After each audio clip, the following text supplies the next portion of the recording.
Parang maulong pati. Hindi ka Dara, upo ka dyan, Dara. Ano? Kumusta ka na, Bea? Okay ka lang? Linis dito sa inyo, ano?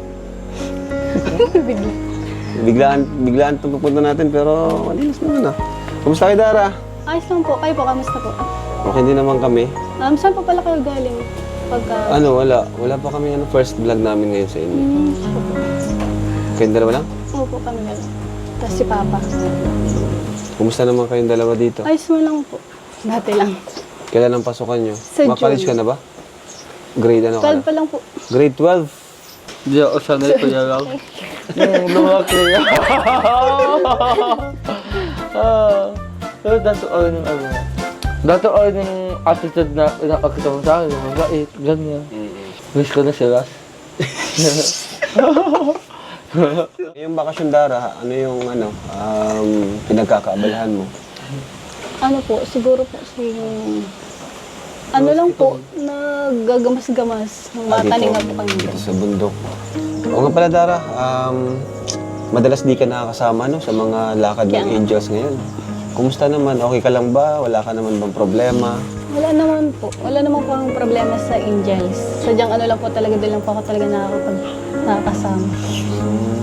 Gusto ko din po pala mag-sorry Kuya Rab kasi minsan hindi pa ako nagpupunta sa mga kunyari may event, ganun.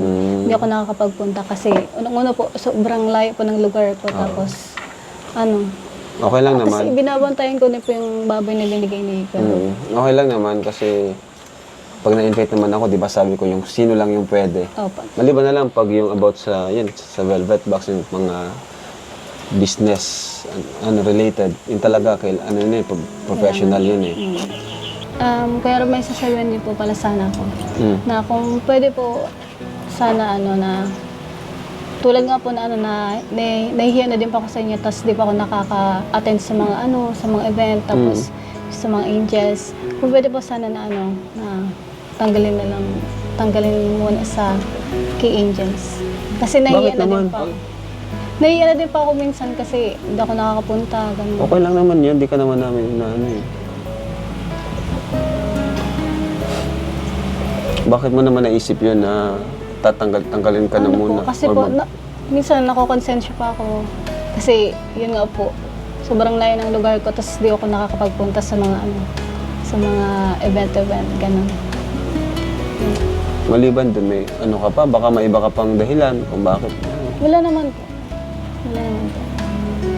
Yun lang po, nakokonsensya at nahihiya na din po ako. Okay lang naman yun, di naman kami galit sa'yo at wala naman kami sama ng loob. Kasi pag na-invite naman ako, talagang dun lang sa mga... Saka hindi lang naman ikaw yung hindi nakakapunta. Di ba? May naman. Kaya wag mo isipin yun na tatanggalin ka sa Kalingap Angels dahil nga ganun, dahil lang sa ganung dahilan. Di ba? Sobrang thank you po kasi kahit marami po kayong natutulungan na hindi niyo pa din po ako nakakalimutan. Yun po. Kaya sobrang nagpapasalamat po ako sa inyo. Saka di naman basyan yun na porque may absent ka or di ka nakapunta minsan is tatanggalin ka na. Kasi lang naman yun, kumaga optional lang naman yun kung makaka-attend. Kasi lang naman, mga birthday, diba? Birthday party, ganyan. So, wala naman yun sa akin. Maliban na lang pag in-invite ko talaga kayo na kailangan nyo talagang pumunta. Di ba na-invite ako minsan na gano'n na nire-required ko kayo pumunta. Pero bihira lang din naman yun. Kaya huwag ka nang huwag ka nang mahiya sa amin. No? Thank you po. Don't be shy. Kuya Rob, kape po kayo? Kape. Sige, tama-tama, nakakanto ko. Umulan na naman.